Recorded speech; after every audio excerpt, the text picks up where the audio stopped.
ಆಶೀರ್ವಾದದಿಂದ ಬದುಕಿ ಮದುವೆಯಾಗಿ ಎರಡು ಮಕ್ಕಳನ್ನು ಹರಿದಾಳ ಅಂತ ತಿಳ್ಕೊಂಡು ನಾವು ಕೇಳ್ತೇವೆ. ಇದು ಇತಿಹಾಸ.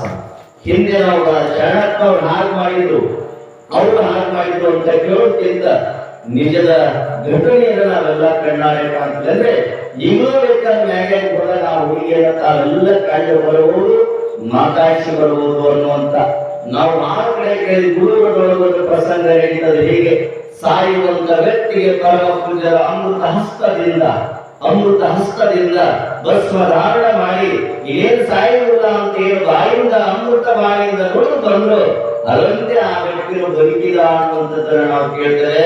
ಅದು ಇದು ಬೇಡ, ಸ್ವತಃ ಬಳುಟಿಗೆ ಒಳಗ ನಮ್ಮ ಒಳಗೊಂದು ಶಾಖಾ ಮಠ ಇದೆ ಪರಮ ಪೂಜ್ಯರು.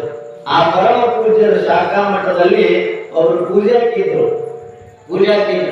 ಅದು ಒಬ್ಬ ವ್ಯಕ್ತಿ ಪೂಜೆ ಮಾಡುವಂತ ಸಂದರ್ಭದೊಳಗ ಜಗದ್ಗುರು ಮಹಾಸನಿಗೆ ಆಜ್ಞೆ ಪಡಿಸ್ತಾರ, ನೋಡಪ್ಪ ನಮ್ಮೂರೊಳಗ ಬಳುಟಿಗೆ ಒಳಗ ಮಣ್ಣು ಮಾಡಾಕ ಸ್ಮಶಾನಕ್ಕೆ ಜಾಗ ಬೇಕಾಗಿರೋ ಭಕ್ತರಿಗೆ ನಮ್ಮ ಮಠದ ಹೊಲ ಐತಲ್ಲ ಒಂದು 10 ಎಕರೆ ಕೊಡುವಂತ ತಿಳ್ಕೊಂಡು ಬಾಯಿ ಬಿಟ್ಟು ಜಗದ್ಗುರು ಮಹಾಸನಿದೇವರು ಆಜ್ಞೆ ಪಡಿಸ್ತಾರೆ.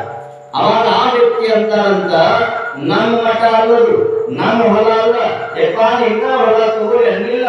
ನೀವು ಹೊಲ ಕೇಳಿದ್ರೆ ಹೆಣ್ಣು ಮಕ್ಕಳು ವಿಷ ಪಡಿಬೇಕೇನ್ರಿ ಬುದ್ಧಿ ಅಂತ ತಿಳ್ಕೊಂಡು ಮರು ಪ್ರಶ್ನೆ ಮಾಡಿದಾಗ ಜಗದ್ಗುರು ಮಹಾಸನಿಯವರು ಅಮೃತವಾಣಿಯಿಂದ ಆಯ್ತು ಹೋಗುದಿಲ್ಲ, ನೀನು ಅನುಭವಿಸ್ತಿ ಅಂತ ತಿಳ್ಕೊಂಡು ಹೇಳಿದ ಮೇಲೆ ನೀ ಹಿಂಗ ಹೋಗುದಿಲ್ಲ ಅಂತ ಬರೀ ವಾಣಿಯಿಂದ ನೋಡಿದ ಮೇಲೆ ಆ ವ್ಯಕ್ತಿ ಊರು ಬಿಟ್ಟು 15 ದಿನದೊಳಗೆ ಊರಾಗ ಸಾಯಿಲ್ಲ, ಬೇರೆ ಊರೊಳಗೆ ಸತ್ತು ಹೋದ.